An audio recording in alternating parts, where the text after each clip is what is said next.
ఈ రోజు బైబిల్ అధ్యయనం మత్తయి సువార్త 11వ అధ్యాయం మొత్తం 30 వచనాలు. ప్రార్థన.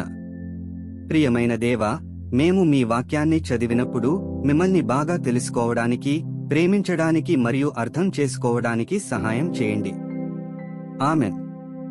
మత్తయి సువార్త 11వ అధ్యాయం. యేసు తన 12 మంది శిష్యులకు ఆజ్ఞాపించుట చాలించిన తరువాత వారి పట్టణములలో బోధించుటకును ప్రకటించుటకును అక్కడ నుండి వెళ్లిపోయెను. క్రీస్తు చేయుచున్న కార్యములను గూర్చి యోహాను చెరసాలలో విని, రాబోవువాడవు నీవేనా, మేము మరియొకని కొరకు కనిపెట్టవలెనా అని ఆయనను అడుగుటకు తన శిష్యులనంపెను. యేసు వారిని చూచి, మీరు వెళ్లి విన్నవాటిని కన్నవాటిని యోహానుకు తెలుపుడి.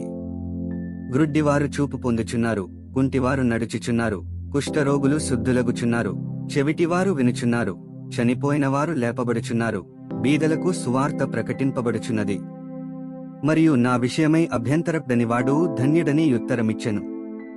వారు వెళ్లిపోవుచుండగా యేసు యోహానును గూర్చి జనసమూహములతో ఈలాగు చెప్పసాగెను, మీరేమి చూచుటకు అరణ్యములోనికి వెళ్ళితిరి? గాలికి కదలుచున్న రెల్లునా? మరి ఏమి చూడవెళ్ళితిరి? సన్నపు బట్టలు ధరించుకున్న మనుష్యునా? ఇదిగో, సన్నపు బట్టలు ధరించుకునువారు రాజగృహములలో నుందురుగదా. మరి ఏమి చూడవెళ్ళితిరి? ప్రవక్తనా? అవునుగాని ప్రవక్త కంటే గొప్పవానని మీతో చెప్పుచున్నాను. ఇదిగో, నేను నా దూతను నీకు ముందుగా పంపుచున్నాను, అతడు నీ ముందర నీ మార్గమును సిద్ధపరచును. స్త్రీలు కనినవారిలో బాప్తిస్మమిచ్చు యోహాను కంటే గొప్పవాడు పుట్టలేదని నిశ్చయముగా మీతో చెప్పుచున్నాను. అయినను పరలోక రాజ్యములో అల్పుడైనవాడు అతని కంటే గొప్పవాడు. బాప్తిస్మమిచ్చు యోహాను దినములు మొదలుకొని ఇప్పటివరకు పరలోక రాజ్యము బలాత్కారముగా పట్టబడుచున్నది, బలాత్కారులు దానినాక్రమించుకునిచున్నారు. యోహాను కాలము వరకు ప్రవక్తలందరూ ప్రవచించుచు వచ్చిరి, ధర్మశాస్త్రము సహా ప్రవచించుచునుండెను. ఈ సంగతినంగీకరించుటకు మీకు మనస్సుంటే రాబోవు ఏలియా ఇతడే. వినుటకు చెవులుగలవాడు వినుగాక. ఈ తరమువారిని దేనితో పోల్చుదును? సంత వీధులలో కూర్చునియుండి మీకు పిల్లన గ్రోవి ఊదితివిగాని మీరు నాట్యమాడరైతిరి, ప్రలాపించితివిగాని మీరు రొమ్ము కొట్టుకునరైతిరని తమ చెలికాండ్రతో చెప్పి పిలుపులాటలాడుకును పిల్లకాయలను పోలియున్నారు. యోహాను తినకయు త్రాగకయు వచ్చెను గనుక వీడుదయ్యము పట్టినవాడని వారనుచున్నారు.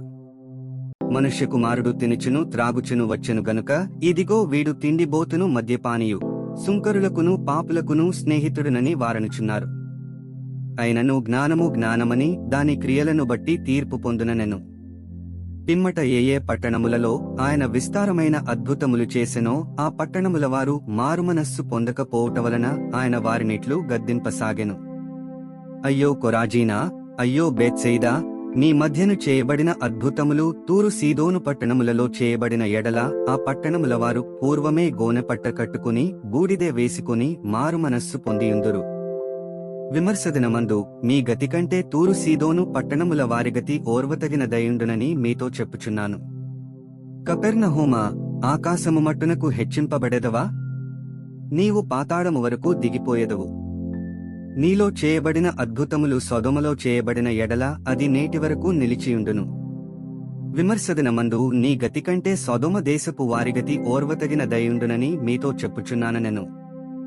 ఆ సమయమున యేసు చెప్పినదేమనగా, తండ్రి, ఆకాశమునకును భూమికిని ప్రభువా, నీవు జ్ఞానులకును వివేకులకును ఈ సంగతులను మరుగుచేసి పసిబాలురకు బయలుపరచినావని నిన్ను స్తుతించుచున్నాను.